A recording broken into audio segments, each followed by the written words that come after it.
Pernahkah kamu berbelanja di Transmart? Toko besar dengan lorong lebar, AC dingin, dan rak penuh. Tempat keluarga berkumpul akhir pekan.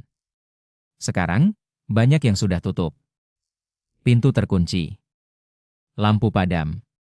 Apa yang terjadi pada raksasa ini? Angkanya mengejutkan.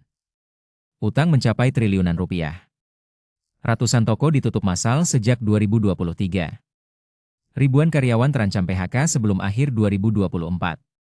Proses PKPU diajukan. Ini bukan sekadar tutup satu cabang. Ini runtuhnya sistem besar. Banyak yang pikir, barang mahal, pelayanan buruk, jadi bangkrut. Nyatanya lebih dalam. Transmart pernah ramai. Penjualan ada. Tapi uang masuk tidak cukup menutupi biaya tetap raksasa. Inilah inti masalah, struktur biaya tidak sebanding pendapatan di era digital. Fakta menarik, mayoritas penonton video ini sebenarnya belum subscribe dan like. Jika pembahasan ini memberi sudut pandang baru, luangkan 1 detik untuk klik like dan subscribe. Dukungan kecilmu sangat berarti agar channel ini terus berkembang dan kami semakin semangat menyajikan insight finansial menarik selanjutnya. Nah, mari kita bedah 4 pilar runtuhnya Transmart. Pilar pertama, ekspansi terlalu cepat. Transmart membuka toko besar di banyak kota hampir bersamaan. Sewa gedung luas, renovasi interior, AC besar, listrik, keamanan. Semua itu biaya tetap bulanan. Belum untung, uang sudah keluar dulu. Kasus klasik, perut kenyang tapi dompet kosong. Karena kas masuk tidak cukup, Transmart pinjam di sana-sini. Utang bank, obligasi, hutang ke pemasok. Uang pinjaman dipakai bayar sewa dan gaji, bukan untuk ekspansi lagi.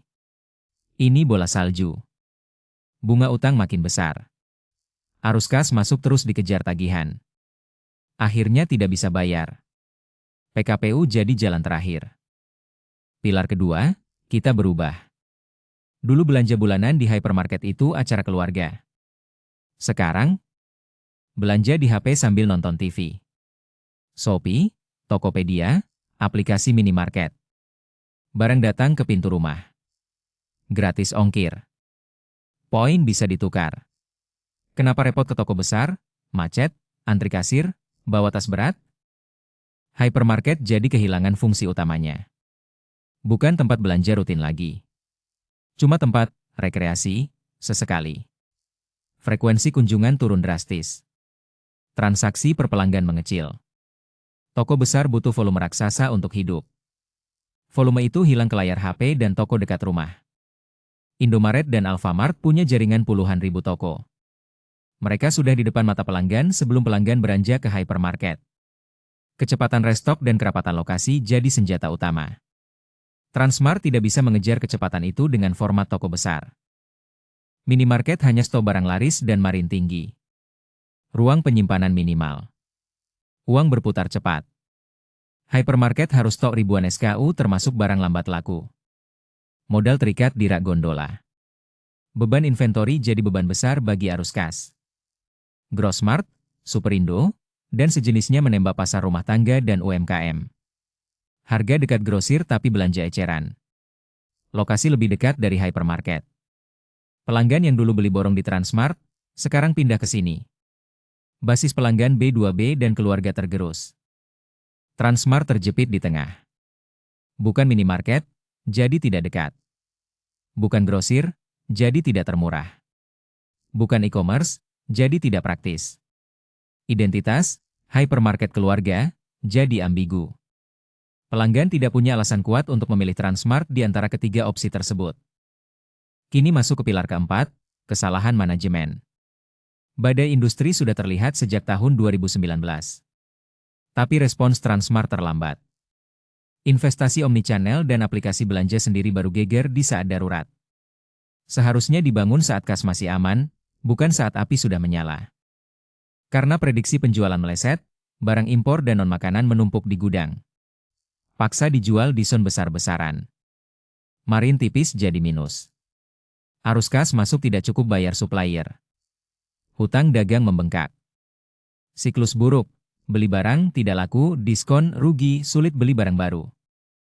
Toko yang rugi terus seharusnya ditutup lebih awal untuk stop bleeding. Tapi manajemen ragu, takut image buruk, atau harap ada keajaiban Natal Tahun Baru. Akibatnya, kerugian menumpuk bertahun-tahun. Saat putus asa tutup massal, biaya putus sewa dan PHK justru jadi beban baru yang tak terduga. Di ujung tunnel, karyawan dan vendor jadi yang paling terasa. PHK massal tanpa pesangon penuh. Vendor tidak dibayar hutang dagang triliunan. Reputasi Citicorp di mata pemasok dan tenaga kerja rusak parah. Kepercayaan itu sulit dibangun kembali, meski bisnis lain milik grup masih berjalan. 4 pilar ini saling menguatkan. Utang membiayai ekspansi yang salah sasaran. Perilaku belanja berubah lebih cepat dari adaptasi manajemen. Kompetitor makin kuat di bawah. Akhirnya, struktur biaya tetap tinggi menghabiskan cadangan tunai. Inilah akar masalah struktural yang membawa raksasa ini ke titik nol. Selanjutnya, kita lihat pelajaran besarnya. Kedua, biaya tetap harus dirancang fleksibel. Sewa gedung besar, gaji ribuan karyawan, dan listrik toko raksasa jadi beban mati saat pendapatan turun. Bisnis modern butuh model yang bisa mengecil saat badai, lalu membesar saat kondisi membaik.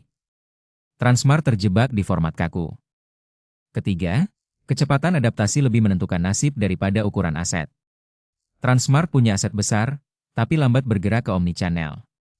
Sementara kompetitor lebih kecil tapi lincah, sudah menguasai aplikasi, logistik instan, dan data pelanggan. Di era digital, lambat berarti mati. Keempat, kenali pelanggan lebih dalam dari kompetitor. Minimarket menang karena tahu kebiasaan tetangga sebelah. E-commerce menang karena punya data belanja detail. Transmart kehilangan intimasi data dengan pembeli. Tanpa data, promosi jadi tembakan buta yang mahal dan tidak efisien. Pelajaran ini juga berlaku untuk keuangan pribadi kita. Jangan bangun gaya hidup di atas utang konsumtif. Gaji naik, cicilan naik, tapi tabungan nol. Saat PHK atau sakit datang, struktur keuangan roboh instan. Efisiensi dan dana darurat adalah cadangan tunai versi rumah tangga. Terakhir, kenal pelanggan utama kita, keluarga dan masa depan sendiri. Tahu kebutuhan apa yang benar-benar penting. Mana yang cuma keinginan sesaat. Data pengeluaran sendiri adalah senjata terbaik. Catat setiap keluar masuk uang. Itu, omnichannel, pribadi yang tak tertandingi. Itu dia kisah runtuhnya Transmart, raksasa retail yang kalah oleh utang, perubahan zaman, dan keegoan sendiri.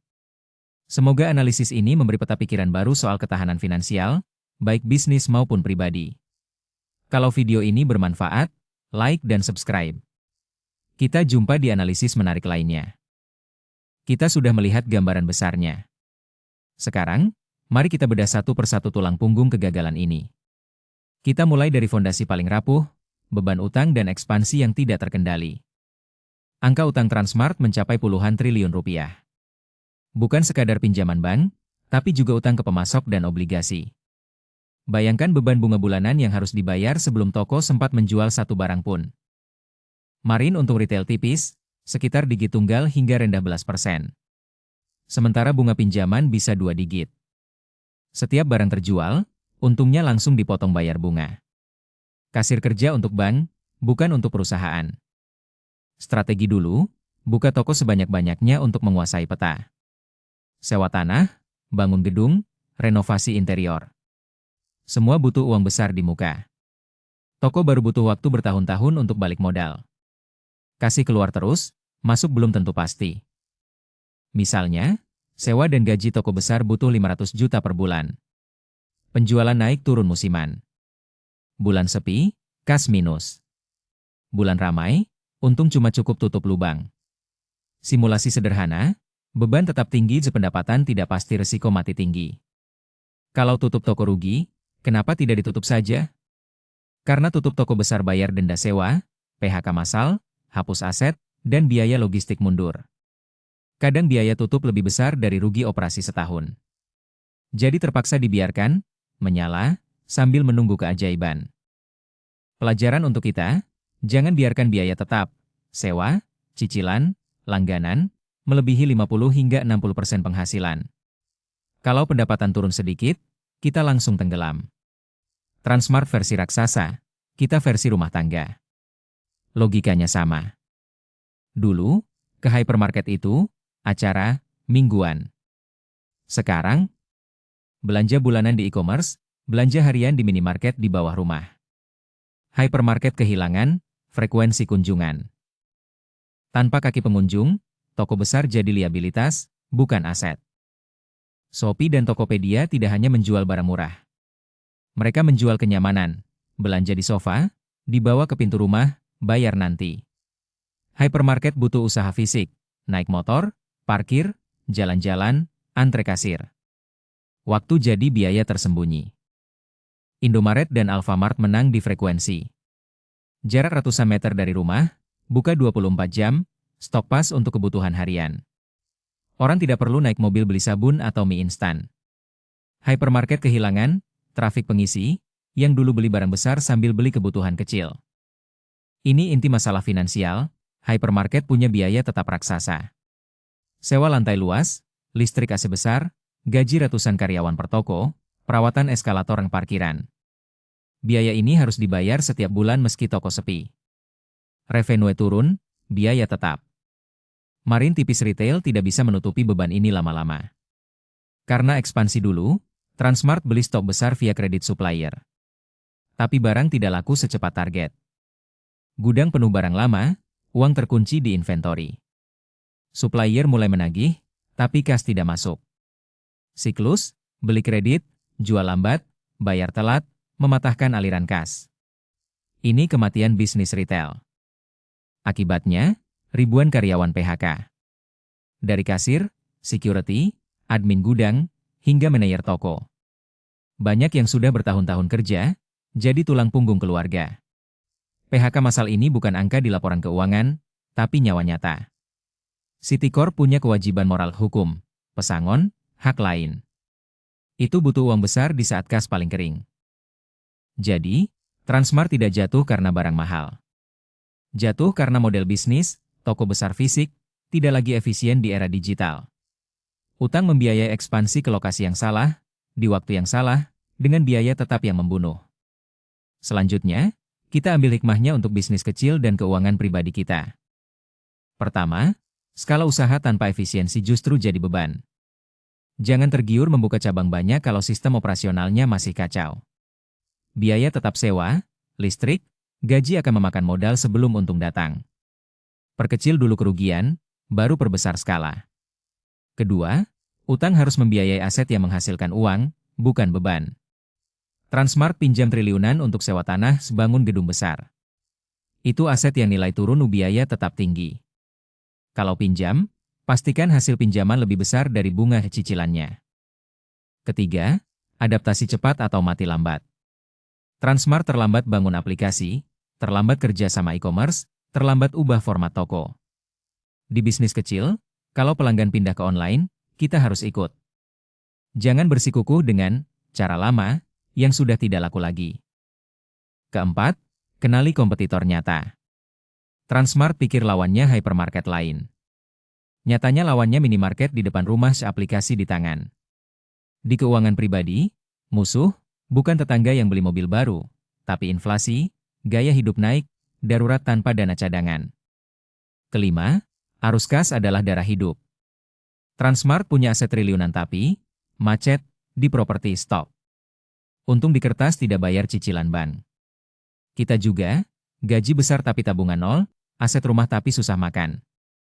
Jaga likuiditas, sisihkan dana siap pakai. Misalnya, sebagai simulasi, warung kecil sewa 50.000 per bulan, untung 2 juta. Minimarket Franklin sewa 5 juta, untung target 10 tapi biaya gaji listrik 7 juta. Sisa 3 juta. Warung lebih aman, meski kecil. Efisiensi mengalahkan skala yang boros. Bagi karyawan yang PHK, ini pengingat keras, jangan andalkan satu gaji satu perusahaan. Bangun keterampilan sampingan, simpan dana darurat minimal 6 bulan gaji. Perusahaan bisa tutup kapan saja, bukan salah kita, tapi tanggung jawab kita siapkan, tanah mendarat. Inilah puncak ceritanya, skala bisnis tanpa efisiensi operasional dan adaptasi digital sama saja dengan mati lambat.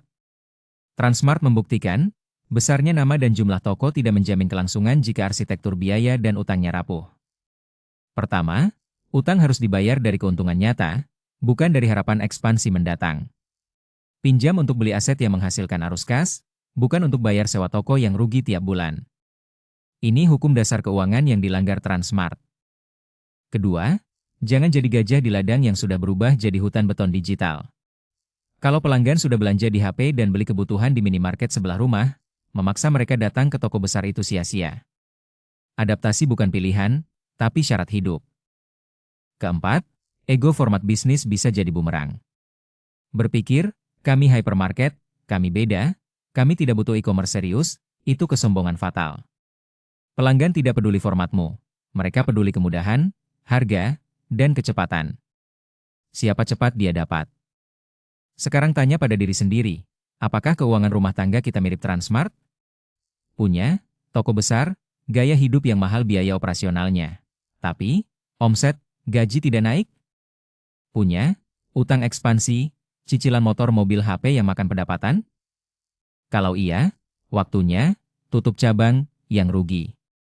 Kurangi beban tetap, cicilan konsumtif, langganan tidak dipakai, gaya hidup untuk penerimaan orang lain. Alihkan dana ke dana darurat, investasi, dan peningkatan skill. Buat keuangan kita, ringan kaki, seperti minimarket, bukan kaki besi, seperti hypermarket sepi.